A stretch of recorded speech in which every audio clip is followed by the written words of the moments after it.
الحمد للہ رب العالمین والصلاة والسلام علی رسولہ النبی الکریم وعلی آلہ واصحابہ اجمعین اما بعد فاعوذ باللہ من الشیطان الرجیم بسم اللہ الرحمن الرحیم وَكَمْ قَصَمْنَا مِنْ قَرْيَةٍ كَانَتْ ظَالِمَةً وَأَنْشَأْنَا بَعْدَهَا قَوْمًا آخَرِينَ فَلَمَّا أَحَسُّوا بَأْسَنَا إِذَا هُمْ مِنْهَا يَرْقُدُونَ لا تركضوا وارجعوا إلى ما أترفتم فيه ومساكنكم لعلكم تسألون صدق الله مولانا العظيم اللهم صل على سيدنا ومولانا محمد وبارك وسلم عليه صلاة سلاما كثيرا كثيرا۔ قابل احترام، قابل عزت میرے بھائیوں، قابل احترام اسلامی مائیں اور بہنیں، السلام علیکم ورحمۃ اللہ وبرکاتہ۔ انشاءاللہ آج سورہ انبیاء کی آیت نمبر 11 سے ہمارے سبق کا آغاز ہوتا ہے، اور آج کا سبق جو ہے وہ آپ کہہ سکتے ہیں کہ توحید اورینٹیٹڈ ہے۔ اس میں اللہ رب العالمین کی شان و شوکت، اللہ کی توحید، اللہ رب العالمین کا تعارف بڑے جاندار انداز میں اللہ رب العالمین نے فرمایا ہے۔ اس میں نہ ماننے والوں کے لیے دھمکی ہے جو اللہ کی طرف سے یہاں موجود ہے۔ اللہ رب العالمین فرماتے ہیں وَكَمْ قَصَمْنَا مِنْ قَرْيَةٍ كَانَتْ ظَالِمَةً، اور کتنی ہم نے پیس ڈالی بستیاں۔ اور قریتن کا معنی جو ہے وہ میں پہلے کئی دفعہ یہ بات عرض کر چکا ہوں کہ اس کا معنی شہر بھی ہوتا ہے، اس کا معنی علاقہ بھی ہوتا ہے، اس کا معنی بستی بھی ہوتا ہے۔ تو کتنے شہر یا کتنے علاقے یا کتنی قومیں ہم نے پیس کے رکھ دیں، کانت ظالمتن، اس لیے کہ وہ ظالم ہو گئی تھیں۔ وَأَنشَأْنَا بَعْدَهَا قَوْمًا آخَرِينَ، اور ان کے بعد ہم نے دوسری قوم کو اٹھا دیا، ان کی جگہ ہم نے دوسری قوم کو ریپلیس کر دیا۔ تو یہ جو بات ہے کہ ہم نے کتنی تاریخ اور ہسٹری کے اندر قومیں اور بستیاں اور شہر اور علاقے جو ہیں، قسمنا کا معنی ہے کہ چورا چورا کر دیا، ان کو پیس دیا۔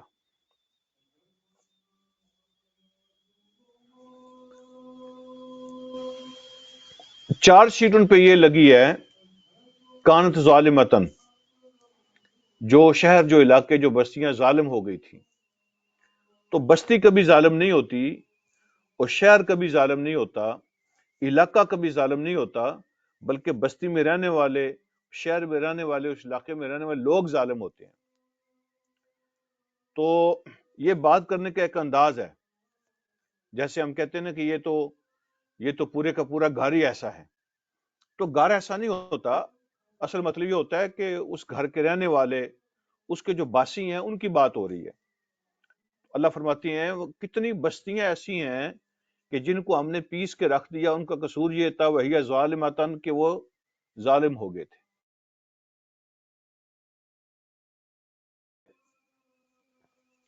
اچھا، اب یہاں بات یہ ہے جو ہمارے سمجھنے والی ہے کہ یہ اللہ کس کو بتا رہے ہیں یہ بات، اور کیوں بتا رہے ہیں؟ اللہ کس کو یہ بات بتا رہے ہیں اور کیوں بتا رہے ہیں کہ ہم نے بستیوں کو پیس دیا، ان کے ظلم کی ہم نے ان کو سزا دی، ان کی جگہ ہم دوسرے لوگوں کو لے آئے؟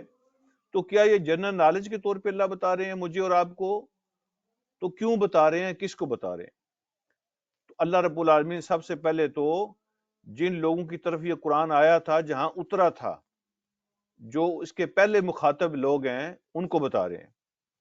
اس کے بعد اللہ رب العالمین قیامت تک کے لوگوں کو یہ بات بتا رہے ہیں کہ ظلم کے ساتھ ہمارا جو ہے نا وہ برتاؤ ایسا ہے، اور ہسٹری میں ایسا ہی رہا ہے۔ تو کیا یہ صرف جنرل نالج ہے جو اللہ مجھے اور آپ کو بتا رہے ہیں؟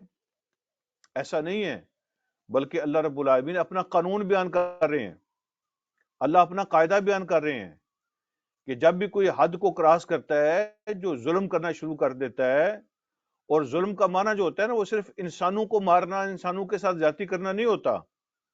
ظلم کا معنی سب سے پہلے اللہ کے حق ادا کرنا چھوڑ دینا، یہ سب سے بڑا ظلم ہے.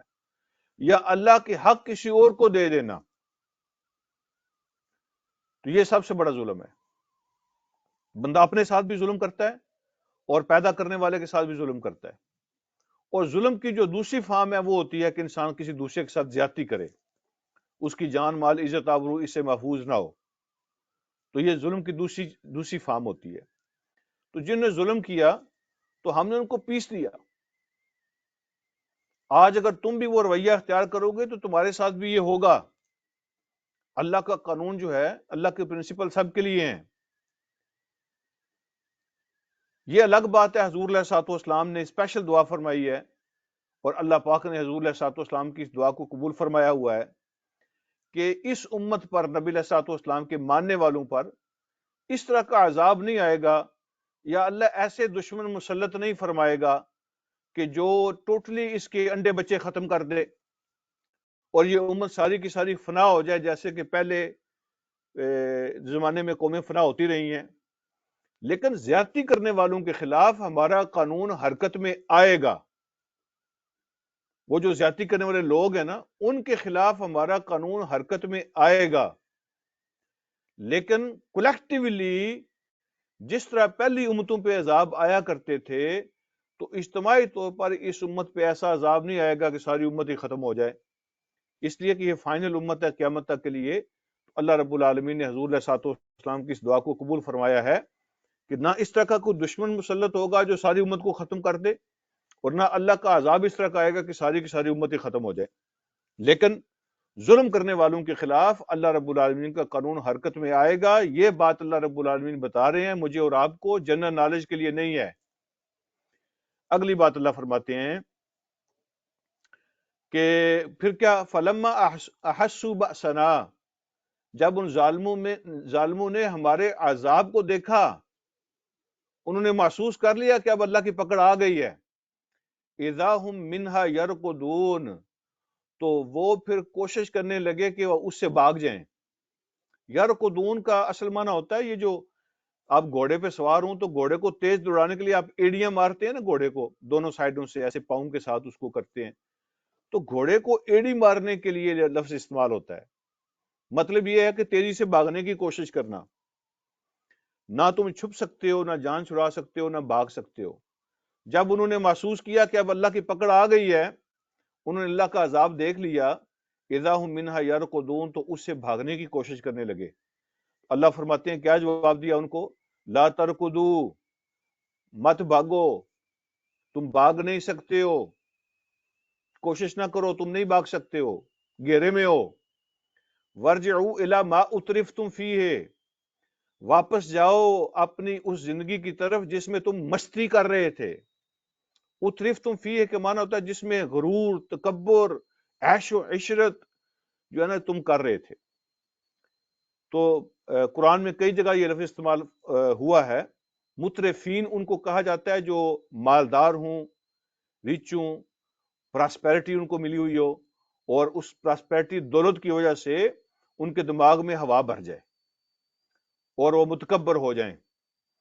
تو عیش و عشرت، مستی، غرور و تکبر، یہ اس کا معنی ہے. تو اللہ فرماتے ہیں بھاگتے کیوں ہو، ورجعوا الی ما اترفتم فیہ، واپس جاؤ نا اس زندگی کی طرف جس میں تم موج مستیاں کر رہے تھے. ومساکنکم، اور اپنے گھروں، اپنے پیلسز، اپنی کوٹھیاں، اپنے حویلیاں، ان کی طرف واپس جاؤ. لعلکم تسألون، تاکہ تم سے تمہاری اکاؤنٹیبلٹی کی جائے، تم سے پوچھا جائے. یہاں یہ جو لفظ استعمال فرمایا لعلکم تسألون، اس کے کئی مفہوم ہیں. اچھا، پھر یہاں ایک سوال یہ پیدا ہوتا ہے کہ یہ قرآن کے ایک لفظ کے کئی مطلب کیسے بن جاتے ہیں جی؟ ایک ہی لفظ کے کئی مطلب کیسے بن جاتے ہیں؟ اس کے مطلب کئی ایسے بن جاتے ہیں کہ جو لفظ ہوتا ہے اس کے اندر ان سارے میننگ کی گنجائش ہوتی ہے. تو کوئی جب اس کو پڑھتا ہے تو اس کو ایک مطلب سمجھ آتا ہے، فار ایگزامپل. دوسرا جب اس کو پڑھتا ہے تو کہتا ہے کہ یہ الفاظ جو ہیں یہ تو اس کے اندر یہ مطلب بھی پایا جاتا ہے. تو یہ الفاظ تو تھوڑے وسیع ہیں، جب کوئی اور بندہ پڑھتا ہے تو اس کو سمجھ آتی ہے کہ اس کے اندر تو یہ مطلب بھی پایا جاتا ہے۔ تو اللہ رب العالمین کے الفاظ کے اندر وہ وائڈر میننگ ہوتے ہیں کہ پڑھنے والا جب ان کو پڑھتا ہے تو سمجھتا ہے کہ اس میں یہ سچویشن بھی شامل ہے، یہ بھی شامل ہے، یہ بھی شامل ہے۔ تو اس طرح مفسرین جو ہیں اپنی اپنی پھر نالج اور سمجھ کے مطابق، پھر زمانے کے حساب سے قرآن کے میننگ جو ہے نا وہ کھلتے رہتے ہیں، اس کے کئی مطلب ہو سکتے ہیں۔ یہ بڑا زبردست لفظ ہے کہ واپس اپنے جاؤ نا وہ عیش والی زندگی کی طرف، وہ تکبر اور غرور سے بھرپور زندگی، وہ مستی سے بھری ہوئی زندگی، وہ تمہاری کوٹھیاں اور تمہاری حویلیاں، تمہارے پیلسز، ان میں واپس جاؤ۔ لعلکم تسألون، اب اس کے کیا کیا مطلب ہو سکتے ہیں، آپ اندازہ کریں کتنی خوبصورتی کے ساتھ اللہ نے کتنی باتوں کو سمو دیا۔ لعلکم تسألون، تسألون کا معنی تم سے پوچھا جائے، تم سے سوال کیا جائے۔ اب اس کا ایک معنی تو یہ ہے کہ جاؤ نا ذرا دیکھو کہ وہ جو تمہارے نوکر چاکر، تمہارے خادم ہاتھ باندھے کھڑے ہوتے تھے اور کبھی پوچھتے تھے چودھری صاحب گوشت لے کے آؤں آپ کے لیے، کوئی کہتا تھا سرکار میں تازہ جوس بناؤں آپ کے لیے، کوئی کہتا تھا سرکار خدمت کے لیے حاضر ہوں، کیا خدمت ہے میرے لائق، میں کیا کر سکتا ہوں۔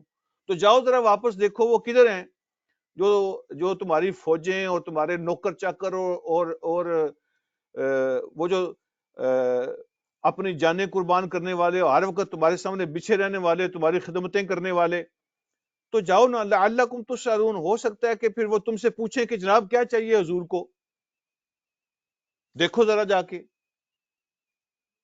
جا سکتے ہو واپس، لوٹو ذرا جاؤ اپنی مستی والی زندگی کی طرف۔ ایک معنی تو یہ ہے لعلکم تسألون، جاؤ چیک کرو کہ لوگ ہاتھ بندے کھڑے ہوں اور آپ سے پوچھ رہے ہوں گے کہ حضور کیا پیش کروں، آپ کی کیا خدمت کر سکتا ہوں،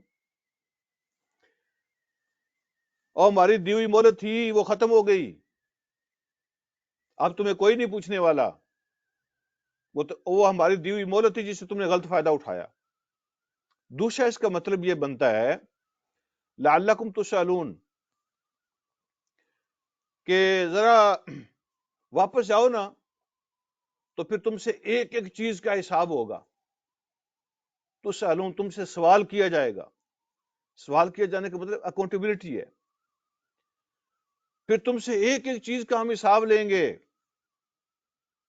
تمہیں ملا کیا کیا تھا اور تم نے کیا کیا کیا تھا، اور جو سورسز اور توانائیاں اور سکلز اللہ نے دی تھی کیسے کیسے استعمال کی تھیں۔ تو ذرا ریکارڈ لاؤ نا اپنی زندگی کا، اور تمہیں ہر چیز کا جواب دینا ہوگا، تم سے پوچھا جائے گا۔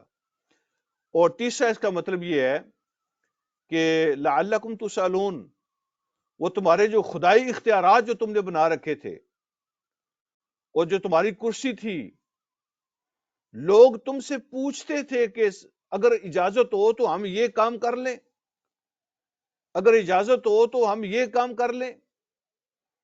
وہ حلال حرام بھی تمہاری مرضی سے چلتے تھے، وہ قانون بھی تمہاری مرضی سے بنتے تھے، دنیا کی منڈیوں کے بھاؤ بھی تم طے کیا کرتے تھے، دنیا کی معیشت کے فیصلے بھی تم کرتے تھے، اور دنیا کے لیے کیا صحیح ہے اور کیا غلط ہے اس کے فیصلے تم کیا کرتے تھے۔ واپس جاؤ نا تو ذرا دیکھو کہ وہ لوگ تم سے پوچھتے ہیں کہ نہیں پوچھتے، تم سے پوچھ کے فیصلے ہوتے ہیں، دنیا تم سے پوچھ کے چل رہی ہے، ذرا چیک کرو نا، واپس جاؤ نا۔ وہ اللہ کی دی ہوئی مہلت ہی ختم ہو گئی، وہ جو تم خدا بن کے اختیارات استعمال کر رہے تھے نا وہ ختم ہو گئے، تم فیصلے کیا کرتے تھے دنیا میں فلاں آدمی جو ہے یہ اس سے زیادہ کا بجٹ نہیں بنا سکتا اور اس سے زیادہ کچھ نہیں کر سکتا، ہر چیز تم طے کیا کرتے تھے۔ اب جاؤ دیکھو، تو یہ قوموں کی زندگی میں بھی یہ وقت آتے ہیں اور افراد کی زندگی میں بھی یہ وقت آتے ہیں۔ اللہ رب العالمین فرماتے ہیں وہ مہلت ختم ہو چکی۔ اگلی بات اللہ رب العالمین ارشاد فرماتے ہیں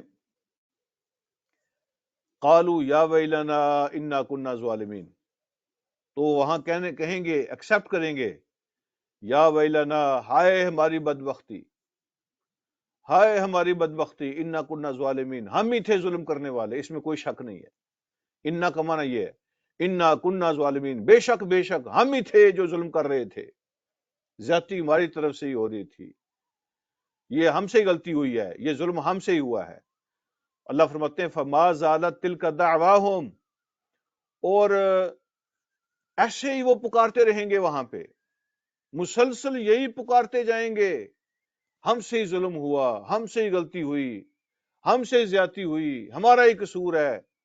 تو جیسے بندہ چلا نہیں ہو جاتا، بندہ جب پاگل ہو جاتا ہے ایک ہی بات کرتا رہتا ہے، ایک ہی بات کرتا جاتا ہے، تو وہاں پہ وہ حسرت اور افسوس اور ریگریٹ اور غم کے ساتھ ایسے چلے ہو جائیں گے۔ فما زالت تلک دعواہم، تو ایسے ہی ایک مطلب اس کا یہ ہے۔ دوسرا مطلب یہ ہے کہ وہ دنیا میں ایسے ہی دعوے کیا کرتے تھے، حتی جعلناہم حصیدا خامدین، یہاں تک کہ ہم نے ان کو چورا بنا دیا اور بجھی ہوئی آگ کی راکھ بنا دیا ہم نے ان کو۔ حصیدن کا معنی ہوتا ہے جانوروں کے پاؤں کے نیچے جو چیز جو ہے نا وہ کرش ہو جائے، چورا چورا ہو جائے، اور خامدین کا معنی ہوتا ہے جب آگ بجھ جائے اور پیچھے راکھ رہ جاتی ہے، اس کے اندر سے حرارت اور چنگاریاں ختم ہو جاتی ہیں، راکھ رہ جائے، راکھ کا ڈھیر۔ تو پھر ہم نے ان کو چورا چورا اور راکھ کا ڈھیر بنا دیا، وہ خدا تھے، یہی دعوے کیا کرتے تھے۔ وَمَا خَلَقْنَا السَّمَاءَ وَالْأَرْضَ وَمَا بَيْنَهُمَا لَاعِبِينَ، اللہ فرماتے ہیں حقیقت یہ ہے کہ ہم نے نہیں پیدا کیا آسمان کو اور زمین کو اور جو ان دونوں کے درمیان ہے کھیل تماشے کے طور پہ، یہ کوئی ڈرامہ نہیں تھا۔ جیسے اسٹیج ڈرامہ ہوتا ہے نا، تھوڑی دیر کے لیے کہ کسی کو بادشاہ بنا دیا، ٹھیک ہے، جیسے فلم ہوتی ہے تھوڑی دیر کے لیے، یہ سیریل پلے ہوتے ہیں تھوڑی دیر کے لیے، کسی کو بادشاہ بنا دیا، کسی کو اس کا خادم بنا دیا، کسی کے حکم چل رہے ہیں، کوئی قتل ہو رہا ہے، کوئی، تو دیکھنے والے بیٹھ کے انجوائے کر رہے ہیں، شغل میلے چل رہے ہیں، تو دیکھنے والے بیٹھ کے انجوائے کر رہے ہیں۔ اللہ کہتے ہیں میں نے کوئی انجوائے کرنے کے لیے اور کھیل تماشے کے طور پہ نہیں بنایا سب کچھ۔ آسمان اور زمین اور ان کے درمیان کی چیزیں جو ہیں یہ میں نے کھیل کے طور پہ نہیں بنائی ہیں۔ لو اردنا ان نتخذ لہوا لاتخذناہ من لدنا، اور اگر ہم نے یہی کرنا ہوتا، یعنی کھیل تماشے کے طور پر ہی ہم نے اس کو بنانا ہوتا، لاتخذناہ من لدنا، تو ہم اپنے پاس ہی کچھ کر لیتے۔ اتنا بڑا نظام اور سیٹ اپ بنانے کی، اتنی بڑی اسکیم بنانے کی کیا ضرورت تھی؟ تو ہم ادھر ہی کچھ کر لیتے اور بات ختم ہو جاتی۔ انا کننا فاعلین، ہم یہ کر سکتے تھے، اگر ہم نے ایسے ہی کرنا ہوتا تو ہم کر سکتے تھے، ادھر ہی تھوڑی دیر کے لیے آپ اپنا کھیل تماشا کر لیتے، بات ختم ہو جاتی۔ اتنی لمبی چوڑی اسکیم بنا کے، اختیارات تقسیم کر کے، سورسز دے کر، نالج دے کر، یہ سارا کچھ میں نے تماشے کے لیے تو نہیں کیا۔ اللہ رب العالمین فرماتے ہیں بل نقذف بالحق علی الباطل، یہ سارا نظام جو بنا ہوا ہے ہم حق اور باطل کا مقابلہ کراتے ہیں۔ یہاں ہم نے حق اور باطل دونوں دیا ہے، حق سمجھا دیا ہے، باطل بھی سمجھا دیا ہے، اب ہم نے آزاد چھوڑا ہے کہ تمہارا مقابلہ ہوگا، ٹھیک ہے۔ نقذف بالحق علی الباطل، ہم حق کی ضرب لگاتے ہیں باطل کو، سچ کی ضرب لگاتے ہیں جھوٹ کو۔ فَيَدْمَغُهُ، پھر ہم اس کا بیجا نکال دیتے ہیں۔ یہ جو لفظ دماغ ہم استعمال کرتے ہیں نا، یہ یدمغہ، یہ دماغ سے ہی لفظ نکلا ہوا ہے۔ اس کا معنی ہوتا ہے کہ ایسی چوٹ مارنا کہ لیکن کسی کی ٹانگ ٹوٹ جائے تو وہ دوبارہ اس کا آپریشن ہو سکتا ہے، پٹی ہو سکتی ہے، صحیح ہو سکتی ہے، ٹھیک ہے۔ کسی کے زخم لگ جائے وہ صحیح ہو سکتا ہے، کسی کی جو ہے نا وہ پاؤں ٹوٹ جائے وہ صحیح ہو سکتا ہے، لیکن کسی کا بھیجا ہی نکل جائے اس کے لیے تو چانس ختم ہو جاتے ہیں نا۔ اللہ پاک کہتے ہیں ہم نے باطل کا دماغ پھاڑ دیا۔ اللہ سچ کا اور باطل کا، جھوٹ کا مقابلہ کراتے ہیں اور سچ کی ضرب لگاتے ہیں باطل کو۔ فَيَدْمَغُهُ، پھر اللہ کہتے ہیں کہ پھر اللہ اس کا بھیجا نکال دیتا ہے، اس کا دماغ نکال دیتا ہے۔ فَإِذَا هُوَ زَاهِقٌ، تو پھر وہ وہاں سے وہ بھاگتا ہے، زہوکن کا لفظ بھی استعمال ہوا نا، ان الباطل کان زہوکا، وہ ختم ہونے والا، وہ بھاگنے والا ہے۔ فَإِذَا هُوَ زَاهِقٌ، باطل مٹ جاتا ہے، پھر جب حق کے ساتھ اس کا مقابلہ ہوتا ہے تو ہم اس کا بھیجا نکال دیتے ہیں ضرب لگا کے، پھر وہ باطل مٹ جاتا ہے۔ وہ تو بھاگنے والا ہے، وہ تو مٹنے والا ہے۔ وَلَكُمُ الْوَيْلُ مِمَّا تَصِفُونَ، وَلَكُمُ الْوَيْلُ مِمَّا تَصِفُونَ، اور بربادی ہے تمہارے لیے ان چیزوں کی وجہ سے جو چیزیں تم گھڑتے ہو، جو چیزیں تم گھڑتے ہو، سٹوریاں بناتے ہو اور کہانیاں بناتے ہو، طرح طرح کے فلسفے گڑھ لیتے ہو، اللہ کو پتہ نہیں کیا کیا سمجھ کے تم کیا کیا چیزیں بناتے رہتے ہو، تو بربادی ہے تمہارے لیے ان ساری چیزوں کی وجہ سے جو تم خود گھڑتے ہو۔ وَلَهُ مَنْ فِي السَّمَاوَاتِ وَالْأَرْضِ، اسی کا ہے جو کچھ آسمانوں میں ہے، جو کچھ زمین میں ہے، اسی کا ہے۔ آگے اصل میں جواب دیا جا رہا ہے، مکہ کے لوگ بھی اور کچھ اور قومیں بھی فرشتوں کو اللہ رب العالمین کی بیٹیاں سمجھتے تھے اور فرشتوں کو خدائے میں شریک سمجھتے تھے، اور جتنے بھی یہ بت بنے ہوتے ہیں، دیوی دیویاں جتنے بھی دنیا میں لوگوں نے بنائے، بیسیکلی وہ فرشتوں کے کا کانسیپٹ ہے جو انہوں نے بنایا، کسی نے پر لگائے، کسی نے نہیں لگائے، تو وہ فرشتوں کے انہوں نے مورتیاں بنائیں۔ تو اللہ نے اب اس کا جواب دیا، اسی کا ہے جو کچھ آسمانوں میں ہے، جو کچھ زمین میں ہے، وہ اصل مالک وہ ہے۔ وَمَنْ عِنْدَهُ لَا يَسْتَكْبِرُونَ عَنْ عِبَادَتِهِ، اور جو اس کے پاس ہے نا فرشتے، وَمَنْ عِنْدَهُ، اور جو مخلوق اس کے پاس ہے جن کے بارے میں تم طرح طرح کے تم نے گڑے ہوئے ہیں اپنے عقیدے، لا يَسْتَكْبِرُونَ عَنْ عِبَادَتِهِ، وہ سرتابی نہیں کرتے اللہ کی عبادت کرنے سے، وہ تکبر نہیں کرتے، منہ نہیں پھیر سکتے اللہ کی عبادت کرنے سے، وَلَا يَسْتَحْسِرُونَ، اور وہ اکتاتے بھی نہیں ہیں، تھکتے بھی نہیں ہیں اللہ کی عبادت کر کے۔ ہوتا ہے نا کہ میں جی 1000 سال ہو گیا مجھے اللہ تیری عبادت کرتے ہوئے۔ کچھ فرشتے ایسے ہیں جب سے اللہ نے پیدا کیے نا وہ قیام میں ہیں، جب سے پیدا کیے ہیں قیام میں ہیں، اور قیامت تک کے لیے قیام میں رہیں گے، یہی ان کی عبادت ہے۔ اور کچھ فرشتے جب سے پیدا ہوئے ہیں رکوع میں ہیں، اور لا تعداد فرشتے جب سے پیدا ہوئے ہیں سجدے میں ہیں۔ یہ مختلف قسم کی شکلیں ہیں، کچھ تشہد میں بیٹھے ہوئے ہیں۔ یہ جو نماز ہم پڑھتے ہیں نا، یہ فرشتوں کی الگ الگ گروپوں کی عبادتیں ہیں جو اللہ نے ساری ایک عبادت میں جمع کر دی ہے۔ کچھ فرشتے قیام کی حالت میں اللہ کی عبادت کرتے ہیں، کوئی رکوع کی حالت میں کرتے ہیں، کوئی سجدے کی حالت میں کرتے ہیں، کوئی تشہد کی حالت میں کرتے ہیں۔ اللہ رب العالمین نے ان سارے فرشتوں کی عبادتوں کو جمع کر کے نماز کی فارم میں حضور علیہ الصلوۃ والسلام کو سکھا کے ہمیں عطا فرما دیا۔ یہ فرشتوں کی باتیں جو ساری جمع ہو گئی ہیں اس کے اندر، تو نہ وہ تھکتے ہیں اور نہ وہ سرتابی کر سکتے ہیں۔ قیامت تک کے لیے رکوع کرنے والے فرشتے اور سجدہ کرنے والے فرشتے اور قیام کرنے والے فرشتے جو ہیں، جب اللہ ان کو حکم دیں گے نا اب سر اٹھاؤ، اب سر اٹھاؤ، تمہاری عبادت کا وقت اب ختم ہوتا ہے، تو جب سر اٹھائیں گے کروڑوں لاکھوں سالوں کے بعد بھی، تو یہی کہیں گے سبحانک ما عبدنا حق عبادتک، اے اللہ جس طرح آپ کی عبادت کا حق تھا ہم وہ حق ادا نہیں کر سکے۔ سبحان اللہ۔ یہ تھوڑی سی کچھ آیتیں لمبی کر لینا امام صاحب، تو لوگ جو ہے کبھی ایک پاؤں پہ کھڑے ہوتے ہیں، کبھی دوسرے پاؤں پہ کھڑے ہوتے ہیں، کبھی ناک سے تیز سانس لیتے ہیں، کبھی منہ کھول کے شوں شوں کرتے ہیں، تھوڑا سا بھی تلاوت لمبی ہو جائے نا تو بس اکتانے لگتے ہیں۔ تو یعنی ہزاروں کروڑوں لاکھوں سالوں کی عبادت کرنے کے بعد جب سر اٹھائیں گے تو یہی کہیں گے اللہ تو پاک ہے، ہم تیری عبادت کا حق نہیں ادا کر سکتے۔ 5 منٹ لگتے ہیں، 7 لگتے ہیں، 10 لگتے ہیں، اتنی لگتے ہیں نماز میں، ایک نماز میں کتنا ٹائم لگتا ہے، اور اس کے بعد پھر اللہ کہتے ہیں جاؤ جا کے اپنے کام کرو۔ پھر کبھی گھنٹے 2 گھنٹے، کبھی 4 گھنٹے، کبھی 6 گھنٹے بعد پھر اللہ بلاتے ہیں، پھر 5-10 منٹ کے لیے حاضری ہوتی ہے، پھر اللہ کہتے ہیں جاؤ جا کے اپنے کام۔ اتنے میں ہی تنگ ہیں، اتنا بھی نہیں ہو پاتا، اور تھکے ہوئے ہیں،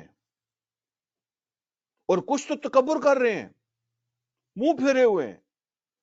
اللہ پاک نے فرشتوں کے بارے میں بتایا وہ تو میرے خادم ہیں، وہ تو میرے غلام ہیں، وہ تو جب سے پیدا ہوئے ہیں وہ اللہ کی عبادت کر رہے ہیں اور ذرا سرتا بھی نہیں کرتے اور تھکتے بھی نہیں ہیں. فرشتوں کی جو عبادت ہے نا ان کی سانس کی طرح ہے. مجھے بتائیں کتنا بڑا کام کرنے والا مزدور کیوں نہ ہو, کتنا مشکل کام کبھی سانس لینے اس نے چھوڑا ہے؟ کبھی سانس لیتے ہوئے بندہ تھکتا ہے؟ کوئی ہے جو سانس لیتے ہوئے تھک جائے؟ تو فرشتوں کی جو عبادت ہے ان کی سانس ہے نہ وہ تکبر. اللہ نے یہی لفظ استعمال فرمایا نا, ذرا آیت کو دیکھیں کہ وَمَنْ عِنْدَهُ لَا يَسْتَكْبِرُونَ عَنْ عِبَادَتِهِ, جو اس کے پاس ہے نا وہ اس کی عبادت سے منہ نہیں پھیرتے, وَلَا يَسْتَحْسِرُونَ, اور وہ تھکتے بھی نہیں ہیں. پھر اللہ فرماتے ہیں يُسَبِّحُونَ اللَّيْلَ وَالنَّهَارَ لَا يَفْتُرُونَ, وہ اللہ کی تسبیح بیان کرتے ہیں رات کو بھی دن کو بھی, لا یفترون, وقفہ بھی نہیں کرتے, وہ وقفہ نہیں کرتے. یفترون یہ لفظ استعمال کرتے ہیں ہم جب حضور علیہ الصلوۃ والسلام پر وحی آنے کا گیپ ہوا تھا نا, تو اس گیپ کا نام جو ہے نا وہ فترت وحی ہے. فترت وحی یعنی وحی کا گیپ, کچھ عرصے کے لیے جبریل نہیں آئے تھے, تو فترت کا معنی جو ہے نا وہ گیپ ہوتا ہے. یفترون اسی سے بنا ہوا ہے. یسبحون اللیل والنہار, وہ دن کو بھی رات کو بھی اللہ کی تسبیح کرتے ہیں, لا یفترون, کوئی وقفہ بھی نہیں کرتے. ہمیں تو ہر یعنی 10 منٹ کی عبادت کے بعد لمبے وقفے ہو جاتے ہیں, پھر 10 منٹ کی عبادت کے بعد پھر لمبا وقفہ ہو جاتا ہے. اللہ فرماتے ہیں وہ وقفہ بھی نہیں کرتے. اگلی بات اللہ رب العالمین ارشاد فرماتے ہیں ام اتخذوا آلہۃ من الارض ہم ینشرون, انہوں نے زمین پر اور بھی خدا بنا لیے ہیں. کیا انہوں نے زمین پر اور بھی خدا بنا لیے ہیں؟ ام کا معنی ہوتا ہے کیا. اللہ پوچھتے ہیں سوال, کیا انہوں نے کئی قسم کے خدا بنا لیے ہیں زمین میں؟ اور پھر اگلی بات فرمائی ہم ینشرون, وہ تو خدا جو ہیں اپنے آپ کو بھی نہیں بنا سکتے, یہ خود ان خداؤں کو گڑھتے ہیں. نشر کرنا کا معنی ہوتا ہے اٹھا کھڑا کرنا. قیامت کے دن کو نشور کہیں گے, کہا جاتا ہے نا یوم النشور ہے وہ, کہ وہ دوبارہ زندہ کرنے کا دن ہے. نشور ینشرون اسی سے نکلا ہوا ہے. نشور نشر کا معنی ہوتا ہے زندہ کرنا, اٹھانا اس کو. تو یوم النشور اس لیے کہتے ہیں قیامت کے دن کو. تو کیا انہوں نے زمین میں کئی خدا بنا لیے؟ ہم ینشرون, خود ان کو وہ بناتے ہیں, خود ان کو زندہ وہ گڑھتے ہیں, ان کو لکڑی پتھر سے. ان کی آنکھیں یہ بناتے ہیں, ان کے کان یہ بناتے ہیں, ان کی باڈی یہ بناتے ہیں, اور پھر ان کو خدا بنا کہتے ہیں یہ ہمارا رب ہے. ینشرون کا ایک معنی یہ ہے کہ یہ جو لوگ ہیں یہ خود اپنے خداؤں کو بناتے ہیں. دوسری بات,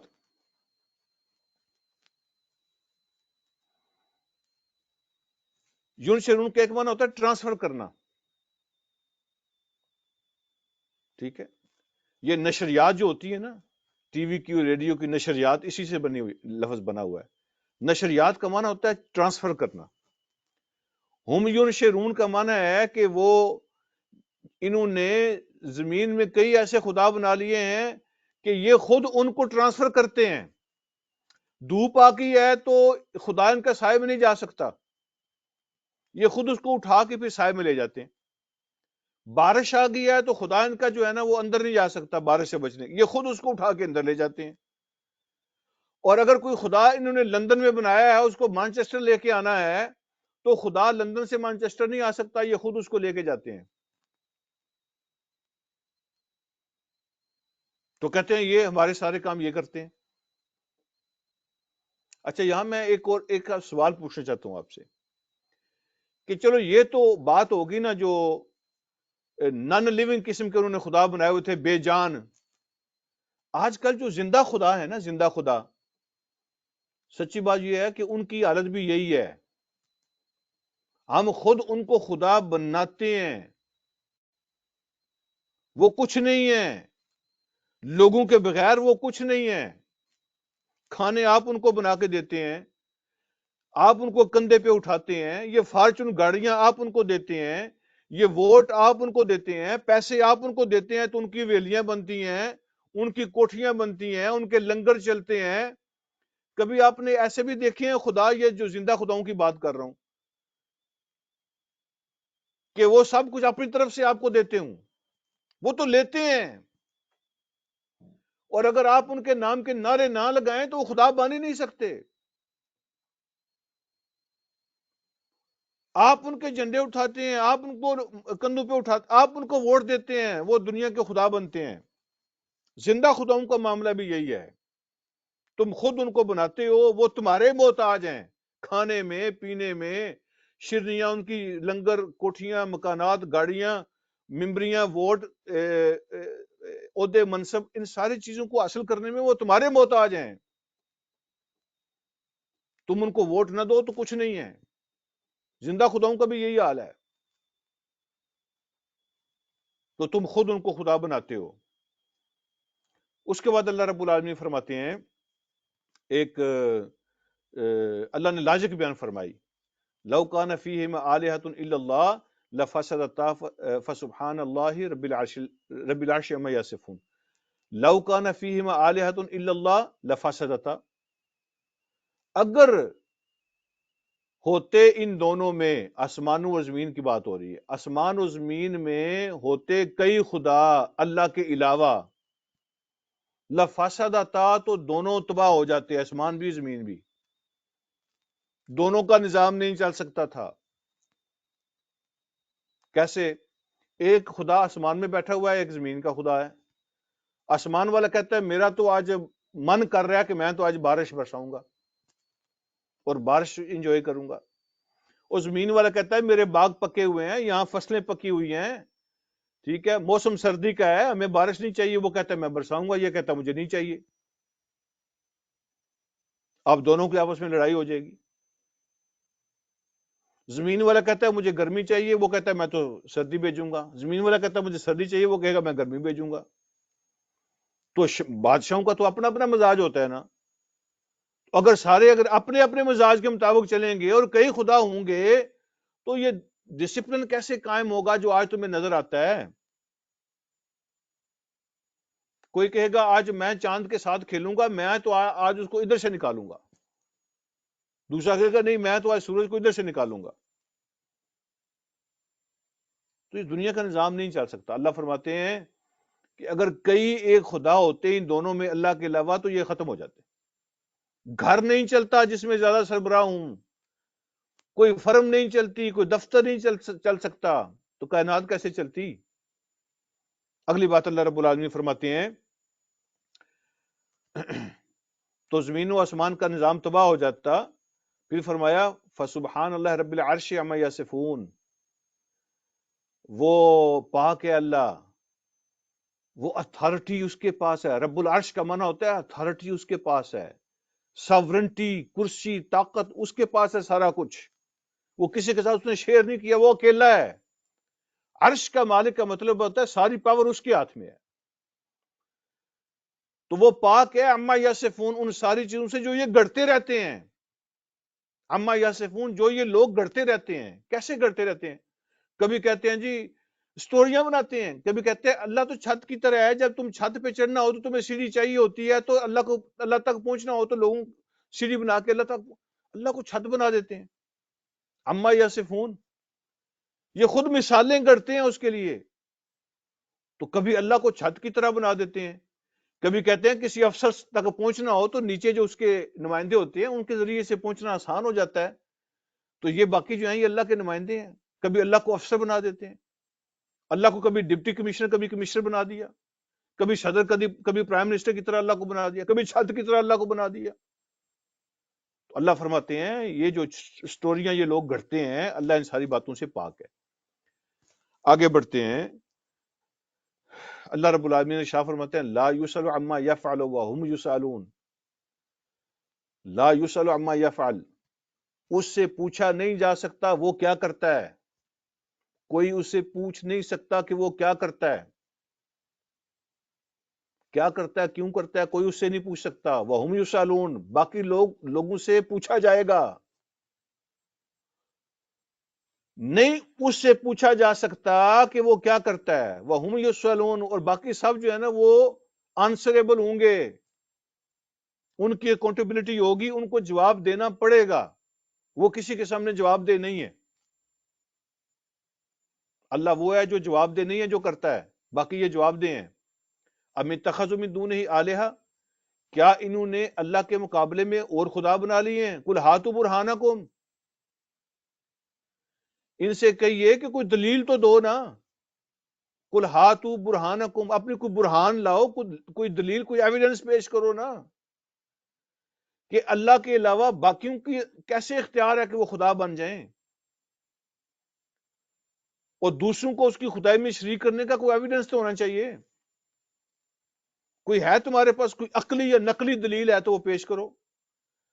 پھر اللہ فرماتے ہیں ھذا ذکر من معی و ذکر من قبلی، یہ جو ذکر کا معنی یہاں کتاب ہے، یہ کتاب ہے جو میرے پاس ہے، جو میرے لوگوں کو ملی ہے، من معی، جو میرے لوگوں کو کتاب ملی ہے یہ بھی تمہارے سامنے ہے، وہ ذکر من قبلی، اور جو مجھ سے پہلے لوگ ہیں ان کو جو کتابیں ملی ہیں ان سے بھی نکال کے دے دو۔ کہیں کوئی لکھا ہو تو دکھاؤ نا کہ اللہ نے کہاں پہ یہ لکھا ہوا ہے کہ شریک اس کے بن سکتے ہیں، یا اس کی کوئی لاجک بنتی ہے، یا کوئی ایویڈنس ہے اس کا، کس کتاب میں لکھا ہوا ہے؟ جو میرے لوگوں کو کتاب ملی ہے اس میں بھی دیکھ لو، جو پہلے لوگوں کو ملی ہے اس میں دیکھ لو۔ بل اکثرهم لا يعلمون، لا يعلمون الحق، اکثر لوگوں کی حالت یہ ہے کہ وہ حق کے بارے میں جانتے نہیں ہیں، فہم موردون، منہ پھیرے ہوئے ہیں۔ وما ارسلنا من قبلک من رسول الا نوحی الیہ، ہم نے کوئی رسول نہیں بھیجا آپ سے پہلے بھی مگر ہم اس کی طرف وحی کرتے ہیں۔ یہ جو نبی اور رسول ہوتے ہیں وہ ڈائریکٹ ہماری گائیڈنس ڈائریکٹ ہم سے لیتے ہیں، یہ ہے فرق۔ اپنی طرف سے کوئی اعلان نہیں کر، وہ کہتے ہیں کہ یہ خود آپ گھڑتے ہیں اور خود بنا کے ہمیں سنا دیتے ہیں۔ اللہ فرماتے ہیں کہ کوئی ہم نے رسول نہیں بھیجا آپ سے پہلے بھی مگر یہ کہ ہم اس کی طرف وحی کرتے تھے۔